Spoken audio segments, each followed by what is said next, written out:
Well, morning sunshine. A little cool out here, but it's 25 degrees. That's a whole lot better than it was before. What we got is, you've already seen the other cylinder and piston. I got a piece of carbon or something in it, scored it. Okay, so I ordered a new aftermarket cylinder and piston. Ordered a different brand. I don't know, just cause still cheap Chinesium, but it was just different. It led me to a math problem. You could just feel that this piston, the new one, has a little bit more of a dome on it, a little bit sharper dome on it than the original. But the original had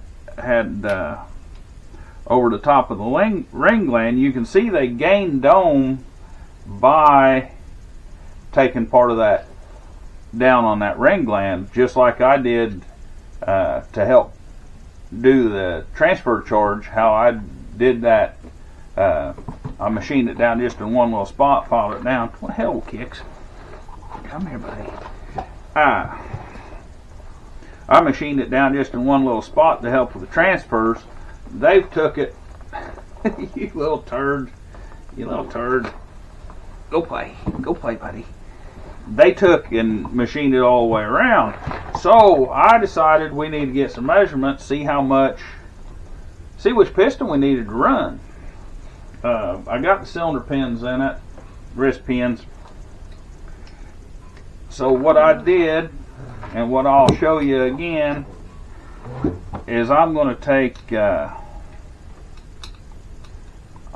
measurements from the wrist pin up, because that's all the chamber up here in the top of the cylinder nose is how far above the rod we're sticking, right? So you'll see the new piston, and I don't remember what the measurements are. Let me hold that down.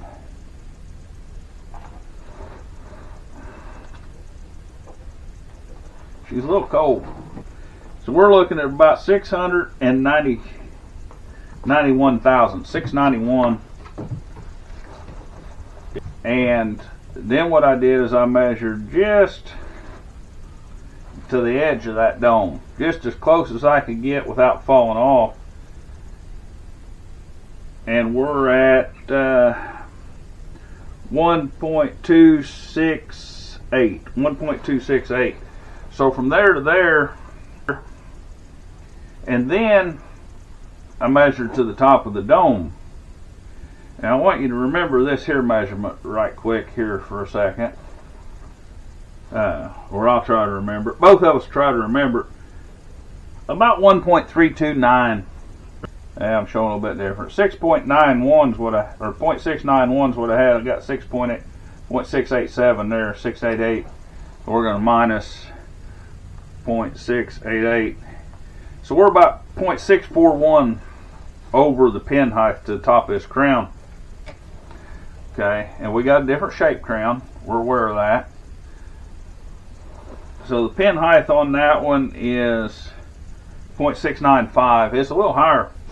And to the top of that one, we're running 1.318. So remember, we have 641 on this one. 1.318 minus 0.695 equals 0.623.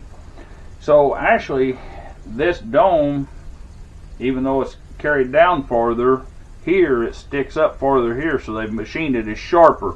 It sticks up in the middle more, but it comes down on the edge more. So I wanted to know how much volume we lost on that piston, or gained.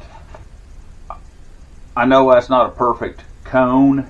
It's got a little bit of a rounded to it, but I used a cone measurement to figure volume. So you guys can holler and complain and gripe at me that it's not 100% accurate. And you know what? If it's in the comments, I'll holler and gripe and complain at myself. So, which one of these pistons has more volume? This one has more. This piston comes straight up farther before it domes. So that's going to be bigger volume, right? You got full diameter volume. This one comes down farther, so you're losing volume along the sides, but the dome comes up higher. So which one has more volume? Well, a little bit of math will do it. I won't say it's simple. That's a relative term. If you're in trigonometry, this is probably simple. If you're just into gazentas like I am, 2 gazenta 4 twice, then it's difficult. And that's not taking into consideration that I had to file this corner of this piston off above the transfers to get the angle I wanted, because it was covering the transfers. And this one here will actually be down closer where that one is. If it needs any, it won't need much. So I think it'll hit transfers better. Depends on where it hits on that new cylinder, of course. I kind of drew it out, and I drew it round, even though I figured with a cone. So this old piston's right here. The new piston's right here. Nope, got you backwards. Done went the line at you. Okay. You can see this old piston is 7 thousandths, 0.007 difference from ground zero. We're calling this ground zero above a pin height. So this is X amount above the ground zero point. We called this lip right here ground zero. So this one here at the same ground zero has 0.07 more of full diameter before it runs into a taper, right? And then it's got a 38 thousandths taper. It's a difference of 38 thousandths from this corner to the center, okay, which is 0.965 millimeter. This one, we're calling it ground zero on both pistons. This height is ground zero on both pistons, in accordance with the pin height on both pistons. So this one had a 60 thousandths dome to it, which is 1.524 millimeter above X on the pin height.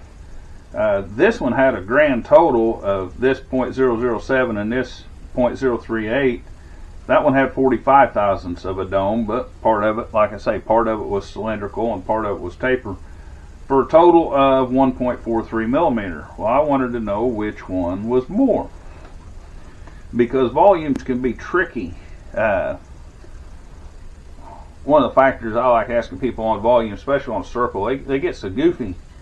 You're like, well, how many gallons is in a square foot? You close your eyes and picture how many square foot would fit in a 5-gallon bucket. And you're like, man, I could probably fit a square foot or a cubic foot in a 5-gallon bucket and have room to spare, so I'll guess 4 or 5 or 3.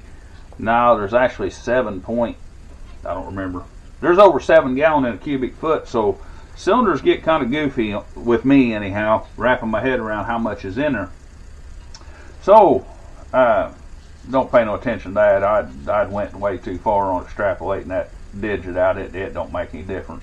We're going to be, there was 0.18, no, sorry, there's more than that. There was 0.18 square centimeters of difference. I wrote millimeters, changed them all to square centimeters in your head. There was 0.018 difference in volume above ground zero from one piston to the other. This one above the cylinder had 0.797 cubic centimeters of volume from ground zero, and one had 0.779, so 0.018 less square centimeters from ground zero up. And so which one's which? Honestly, the more volume goes to this one, the less volume goes to this one.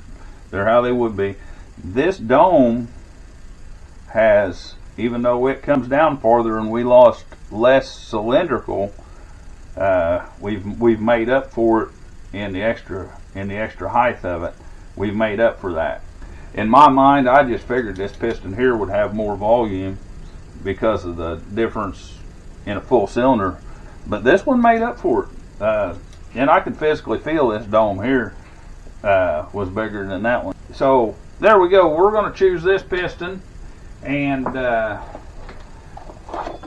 this new cylinder, and we're going to get the gouging on it. The old Farmless Farmer, he suggested maybe I don't do such big steps, do some more smaller steps along the way and dyno results of each one. And I kind of concur to that. So, and I kind of told him, I said, well, I don't mind doing that, but man, it takes so long, especially when you can see your breath. If I want to take something off and do it and put it back together, I got to take the saw in the house or get it in some heat and get let that, with a gasket delete, I would have to let that seal up good for a few hours every time.